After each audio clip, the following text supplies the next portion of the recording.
श्री विनय सहस्रबुद्धे जी, श्री रविंद्र साठे जी और मेरा सचिव सुब्बाराव जी, मित्रों, युवा मित्रों, I am really delighted to meet you all, greet you, interact with you for a while. I extend a warm welcome to each and every one of you to Rashtrapati Niwas.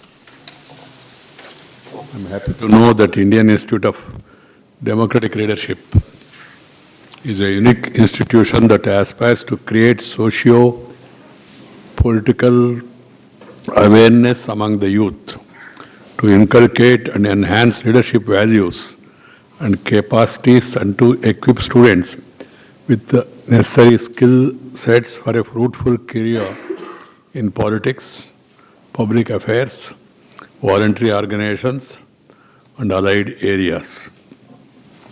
I am told that the postgraduate program in leadership, politics, and governance is a unique interdisciplinary course designed to bridge the gap between the aspiring youth of the nation and India's democratic political entity and governance.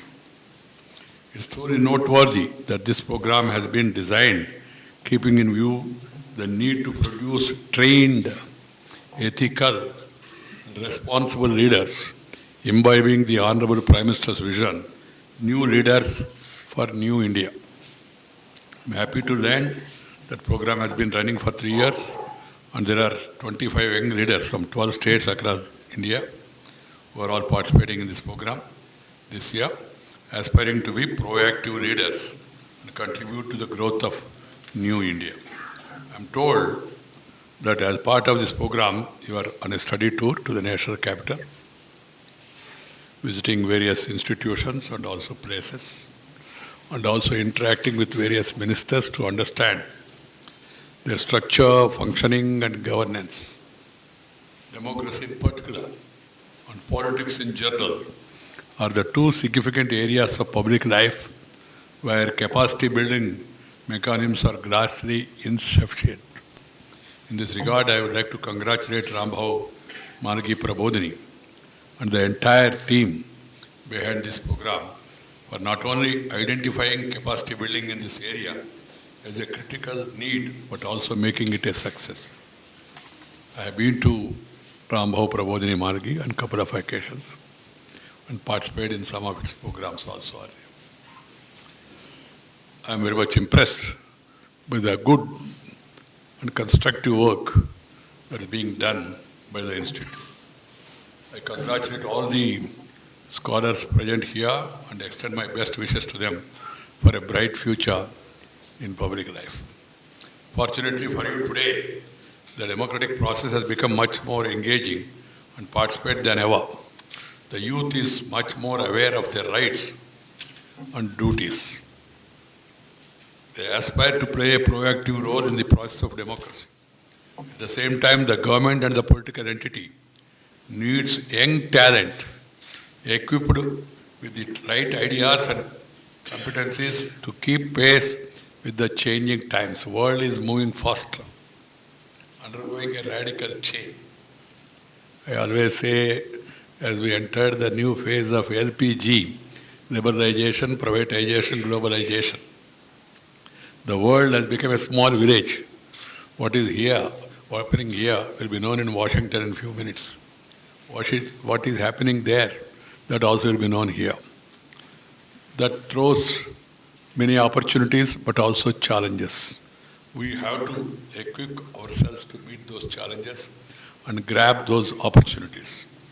I am sure that you will succeed in forging a bright future for this country because you are the future.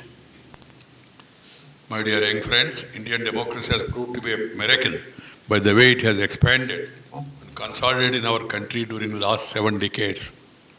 Assiduously defying many doomsayers. They said India, no, has no future. Britishers while leaving, they expressed a doubt whether we will be able to manage ourselves. It has also proved to be a theoretical surprise defying the traditional theory that democracy succeeds only in high-income societies and have bleak prospects in poor and diverse societies. At the stroke of independence, India was both poor at that time, before that it was rich again, and illiterate besides a diverse society which was not amenable for the survival of democracy. But the saga of the journey of democracy in our country has disapproved all such assumptions. In the first general elections held in 1952, 10.59 crore voters, accounting for 61.14% of the eligible voters, exercised their franchise. In the last general elections held in 2019, 73.64 crore voters, accounting for 67.09% of the eligible voters, went to the voting booths in highest ever voter turnout so far. This ever-increasing voter turnout and enthusiastic participation holding mirror to the durability of our democracy is nothing short of a miracle. We need to briefly reflect on the reasons for the consolidation of democracy in our country. Democratic form of governance is not new to India. Even during the days of Gautama Buddha, 2,500 years ago, India had many self-governing republics in the form of Janapadas. These ancient republics were destroyed due to wars among the kings, but the democratic ideas continued to flourish. During the colonial era under British rule, India came under centralized control of allied rulers, and there was no self-governance. Our constitution makers embarked on an unprecedented, extraordinary journey when they decided on creating a democratic republic based on individual liberty, fundamental rights, and universal adult franchise. India's democracy is mature, stable, and has always shown refreshing capacity to adapt to changing conditions and uphold democratic institutions and practices. We are and always have been capable of solving out our internal issues ourselves. In the recent times, there have been attempts by certain international agencies and bodies to interfere or comment on India's internal affairs. This is not welcome. It is totally unwarranted and uncalled for, and these agencies must desist from such actions. We know how to handle our issues, and we don't want anybody to interfere in our internal affairs. No country with self-respect can accept any outside interference. That's why the other day, when someone was talking about European Union discussing about CAA, I have commented from the chair, let them take care of themselves. We are capable of deciding ourselves what is good, what is bad. And I said, if we also in Indian Parliament discuss about Brexit or exit, what is the position, you understand. So these people, they have that mind that they know everything and they want to give advice without bothering to look inner words to know what is happening and addressing those problems. Lot of disinformation campaign, misinformation, disinformation, lack of information, and also wrong information is going on in the country in the recent years, about the country, about our secular fabric, about our politics and all. India is secular, not because of it has been inserted in the constitution. Secularism is in the veins and blood of every Indian, number one.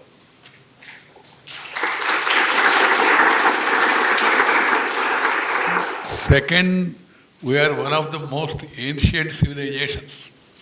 We were known as Vishwaguru once upon a time. We had maximum GDP, 1/6 of the world GDP at one time. We were so rich. Afterwards, the foreigners came, they attacked us, ruled us, ruined us, looted us, cheated some of our minds also. That's another problem. Some of our people think we are inferior, they are superior. And they start thinking in terms of those ideas. And they, while leaving, they said that you can't live together. So let the Muslims have one country, let the Hindus have another country. Absurd theory. they have propounded to weaken us.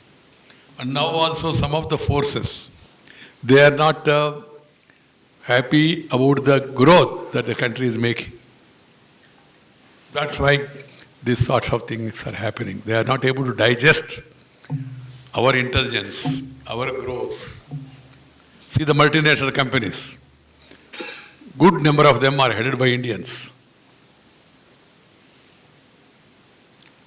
And also, we are now moving ahead in IT, in pharmaceutical, in many of the areas, which they won't openly say, but some of them are not able to digest. India, again, rising.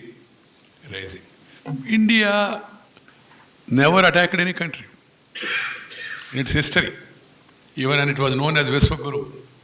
All others came and attacked us, as I explained to you. But our history is such, we can be proud that we are Indians. We believe in the philosophy of Vasudhaiva Kutumbakam, Sarve Jana Sukhina Bhavantu. Share and care is the core of Indian philosophy. So, we would like to politely tell them, you please take care of your people, your country, and we are capable of resolving our issues, if any. India will continue to be a model to the world when it comes to functioning of a strong and vibrant democracy. My dear youngsters, it is the quality of democracy in terms of free and fair political electoral process and the quality of governance that really matters. Nevertheless, there are many increasingly evident distortions in our electoral process, which are undermining our accomplishments and impeding our twin national goals of poverty eradication and rapid economic growth. We have made so much progress under different regimes, and we are moving faster. But still, there are certain areas, grey areas. Around 20% of the people are living under below poverty line. Around 20% are illiterates even today, after this much phenomenal growth. And there are areas where there is certain amount of social discrimination. Certain areas, not that. And also gender discrimination. So these are the challenges the political leadership, particularly the younger generation who want to join politics, they should understand these dimensions of these challenges and try to address them effectively. The second is the increasing attempts in India about the enormous money power, often unaccounted illegal in politics and elections. Efforts are being made to process the entire black money. A lot of legislations have been brought in, reforms have been brought in, and that also people started a negative campaign saying that this so-called, Notbandi, or whatever it is, they started saying, no, how can it happen? We have introduced a form where Jana Dhana, that is JAM, Jana Dhana, JAM, Aadhaar mobile, opening a bank account. It's the biggest transformation. I was minister at that time. And then also the new changes we are trying to bring in, they should be further accelerated. The second is the increasing attempts, as I told you, to entice the voters with short-term benefits. This is another weakness that has kept in our political system. You are there in power for 5 years, and you start thinking about poor and thinking about vulnerable sections at the end of 4.5 years, and then come out with lollipops. This free, that free, that free. Target groups according to their vote estimate, and then try to give them हम ये free देंगे वो free देंगे वगैरह, which is not possible because of the economy of the state, financial health of the state. But still, people are trying to entice the voters. Do your financial position allow this free? They have no answer. Then what is the guarantee that this can be carried forward? Because you are making a promise at the fag end of your career, your tenure. So this is another important issue. We should move to a system that where you give a manifesto, 5 years to come, these are the areas of my concern, these are the areas of my priority, this is my goal, these are my targets, and I am going to meet them like this. And next time when I come, these are my promises at that time. And that manifesto has to be analyzed And based on the previous performance, people have to come to the conclusion.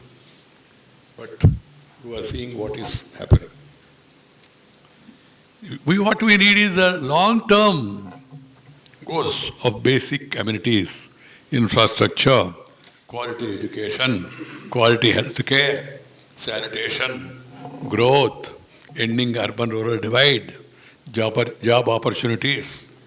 So as young and aspiring public servants, you must be at the forefront of overcoming these challenges.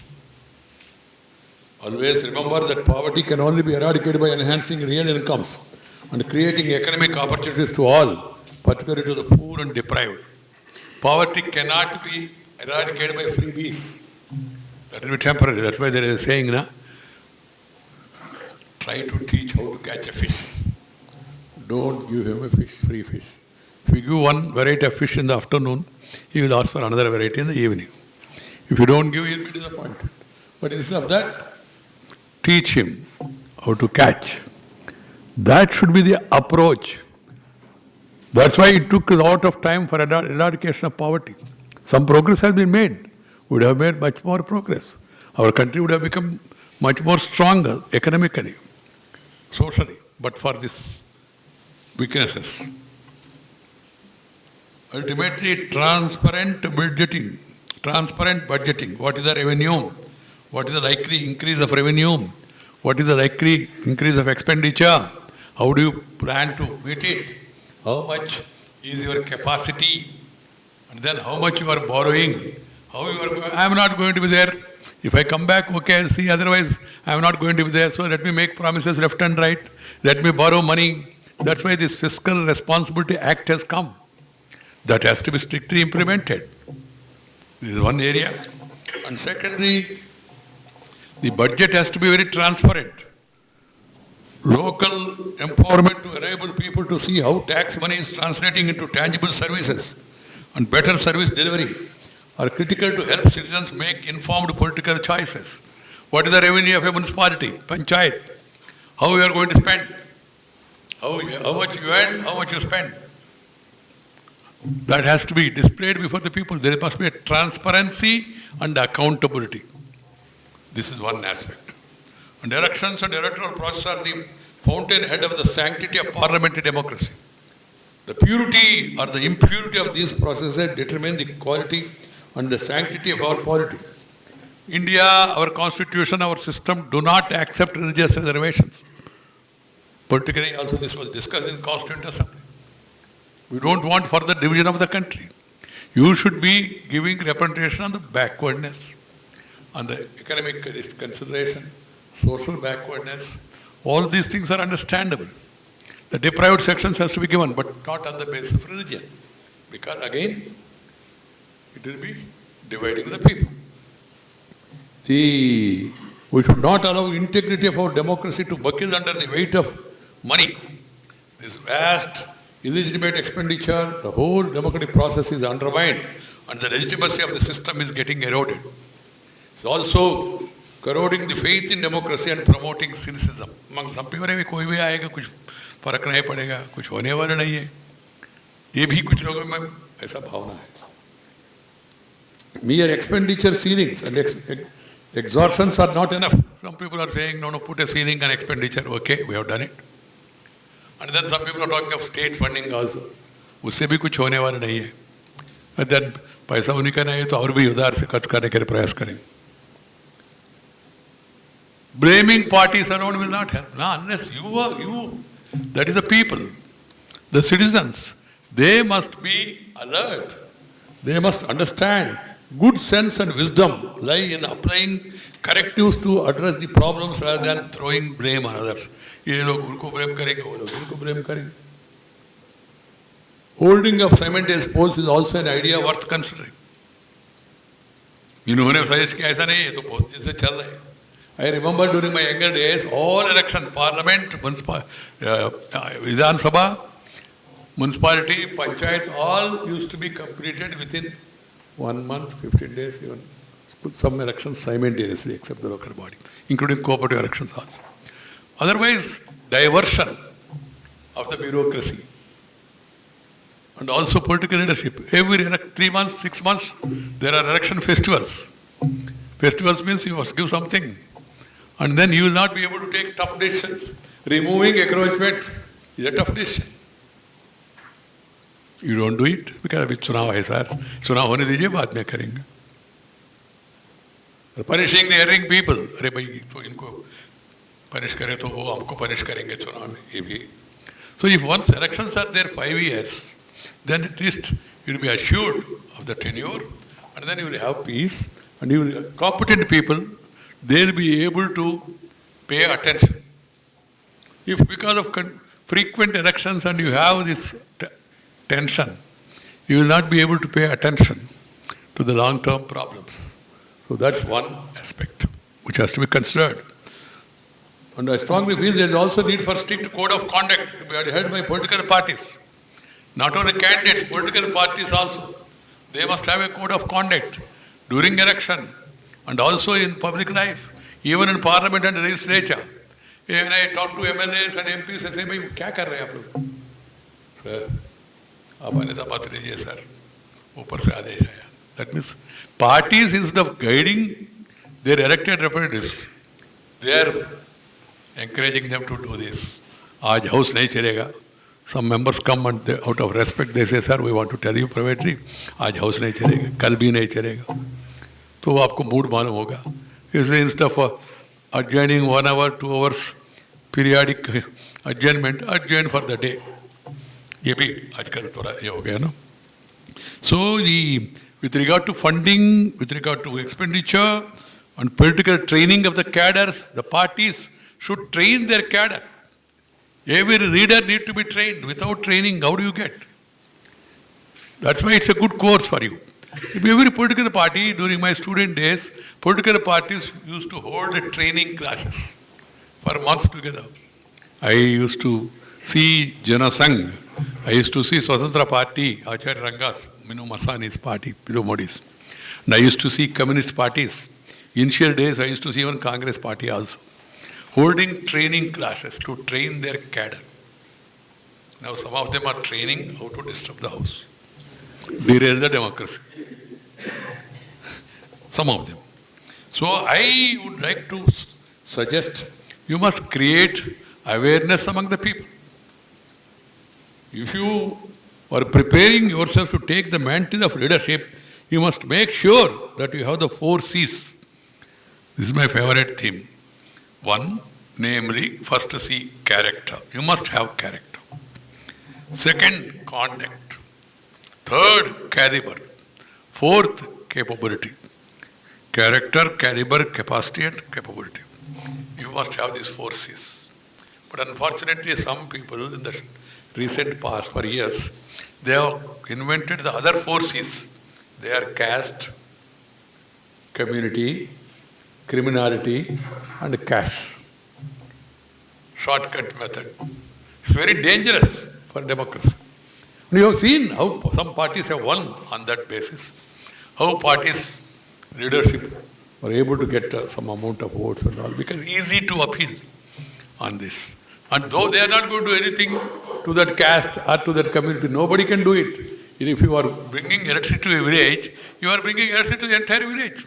If you are connecting the village by road, you are connecting the entire village by road. Whether the Muslims or Hindus or Christians or forward or backward, whatever it is.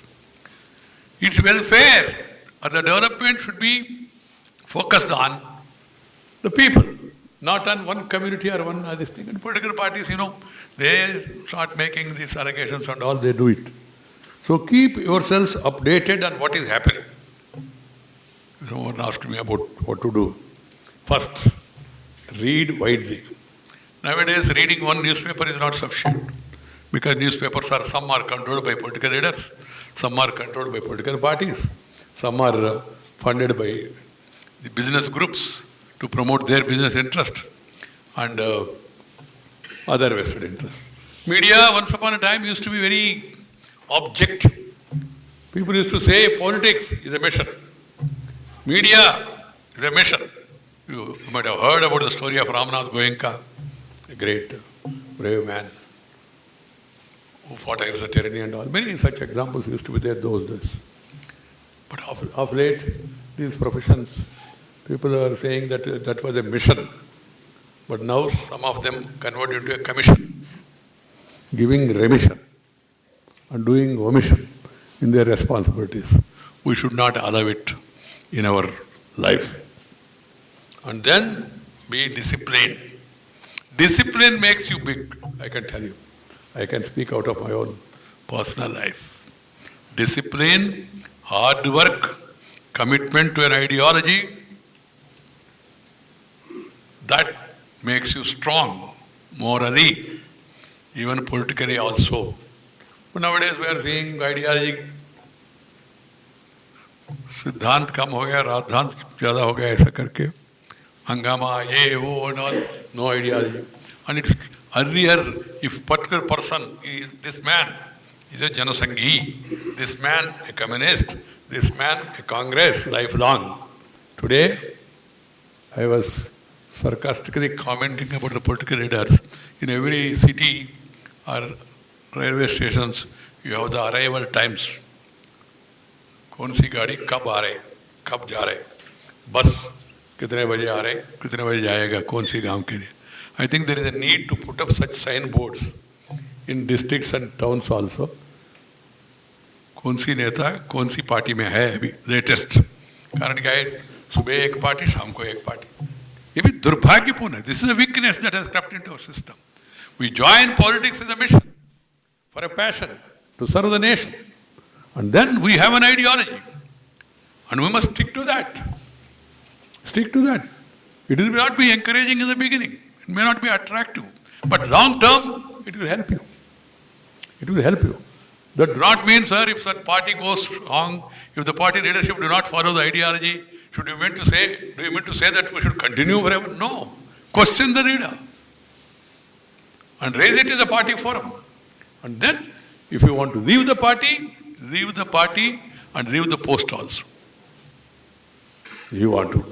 And then the law was brought in, anti-defection law, and then the result was retail defection is gone, wholesale defection is going on, batches, 2/3, 1/3, like that. Now things we are all seeing. So there is a need to further strengthen anti-defection law.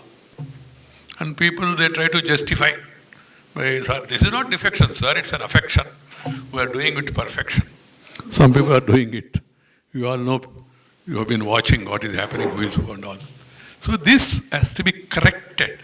That is possible only by one, youngsters coming into politics and sticking on to ideology, commitment with character, caliber, capacity and conduct, and also public awareness. Defeat the defector. If you do not resign from his post. You want to resign from MLA, MP, okay, and contest on the other party symbol, fine, it's allowed in democracy because change of heart, sometimes as I told you, circumstances. You can't say what 40 years back we said, same thing is not relevant. I remember as a student, when the computerization was introduced in banks, we took a procession and said, automation, anti-nation. Automation, anti-nation. Because you will be losing jobs. That was the concept. But can you say it now? No.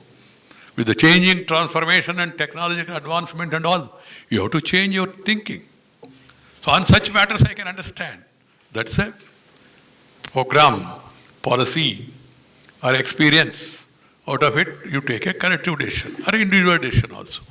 But just changing because this party is not winning. I remember when I joined politics, one elderly person who was a elderly man, respected, belonging to Congress party at that time. He told me, my uncle told him, our boy, you want to join this party. I was not intending to join, I was trying to admire Vajpayee ji and I used to announce about his arrival into my town. So he said, अरे भाई बाबू, ये party कभी भी सत्ता में आएगा नहीं. ये तो उत्तर भारतीय पार्टी है, ये पढ़े लिखे लोगों का पार्टी है, ये शहरी इलाका लोगों का पार्टी है. अंत में उन्होंने कहा ये शाकाहारी पार्टी है. तब तक मैं सुनते रहा, जब उन्होंने कहा शाकाहारी पार्टी है तो मेरे मन में भी अनुमान है, अरे सच में मैं तो पक्का नॉन वेजिटेरियन था उस समय. अभी थोड़ा चेंज किया, डॉक्टर्स ने कहा आप you have eaten enough for life, so please reduce. I am trying to regulate my food. But So, but still I made inquiries and then I continued same. From there to here, now I am not in politics. I have resigned from political party and also from parliament to accept this constitutional responsibility. Constant, same approach, same path. That has really helped me. Otherwise, my background is I am from an agriculture family. None in my family were in politics. But still, I could make way up to this because of consistency, because of hard work. And then the youngsters must also read the debates of the Constituent Assembly, must read manifesto of different political parties. I don't straight away advise you all to join politics. Observe politics first. Understand politics. And then make a considered decision. That is what is required. Acting in haste and repenting in leisure is not going to help us. Hasty में कुछ करते फिर बाद में repent करते. And we don't, people do not have the habit of reading what is what. Even we are seeing what is happening. Recently I went to IIT Chennai. They asked me, sir, what about CAA? I said, I can't comment on political this thing, but I can tell you. First read CAA. What is CAA? Understand. And then react and act. Without reading. Many people, and without knowing, even दुनिया भर में भी प्रचार हो रहे. And the other day, unwisely, that United Nations Human Rights Commission, they wanted to join the Supreme Court, impede themselves. That means they have not been briefed properly, they have not read it fully, they don't understand what it is. I said it because I was presiding officer of the Rajya Sabha, which has approved this legislation. What is 370? What is Tribal Talaq? What is this Insolvency Code? What is Bankruptcy Act? What is all this? What is GST? Like that you must study. And what is river linking? Is it possible and feasible? What about crop insurance?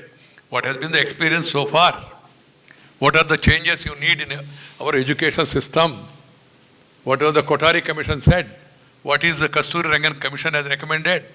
What are the models? One must read all this. Then develop your knowledge and then make a decision. This is what I suggest to all of you. And also build your communication skills. Constantly widen your horizons. Don't be with a closed mind. Be open. Be open. But be consistent. Study the lives of the great men and women who worked to build this nation. And the work they did. Choose your role models wisely. I used to go to Parliament, library, Assembly library. When I first entered Assembly, at the age of 27 plus. So I used to read which reader said what in 1952, 57, 62, 67. And then follow some of their advices. Some may not be totally relevant as I know, but mostly you will get an idea, you will get a guidelines. This is also equally important. Acquiring knowledge, correcting information. And information with confirmation, I always say, is more than an ammunition. So correct the information, correct information. And then communicate skills. For that you must know the people's language. There is another weakness that is creeping into our system. People speak in English, people do not know. Readers speak in English, people do not know. You must try to learn as many Indian languages as possible. Learning English, speaking in English also is good. But first, mother tongue. That's why I've been telling the younger generation of the country, students, wherever I go, I said mother tongue, promote, practice, propagate. Feel proud to speak in mother tongue. Mother tongue is like your eyes. The other language is like your spectacles. If you have eyesight, then spectacles will work. आंखें नहीं है तो फिर spectacle पहनने से क्या होगा? Even Ray-Ban glass पहने तो भी जुबान से कुछ आएगा नहीं. I try to make it simple to make the youngsters to understand. So we must know the people's language. Initially when I came, I did not know much Hindi. But I became president of this party, going around the country. And I started speaking in English. तो मजा नहीं है लोगों को, समझ में भी नहीं आती. Then slowly I started picking up Hindi. Then by South Indian आके हिंदी में बोल रहे तो इधर उधर कुछ गलती आई तो भी लोग उसको स्वीकार करते थे. So try to get mastery over first mother tongue and try to learn as many languages as possible and speak. That's a great quality. I met one national political leader in my younger days, heard his speeches.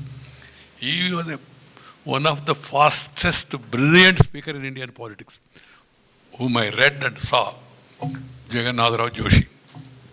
He used to be speaking in Kannada, Marathi, Sanskrit, English, Hindi, with the same velocity in all languages, and then carry the people with him.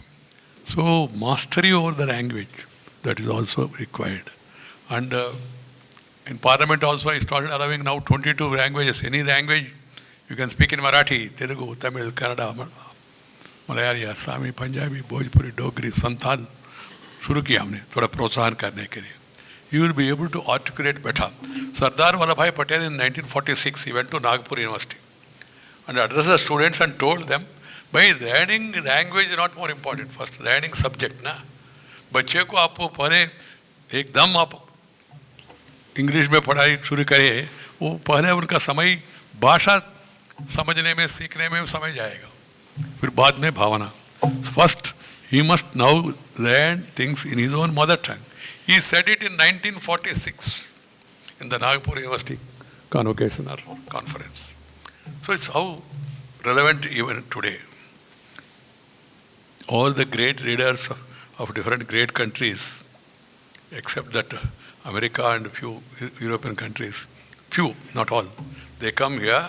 French president knows English but speaks in French.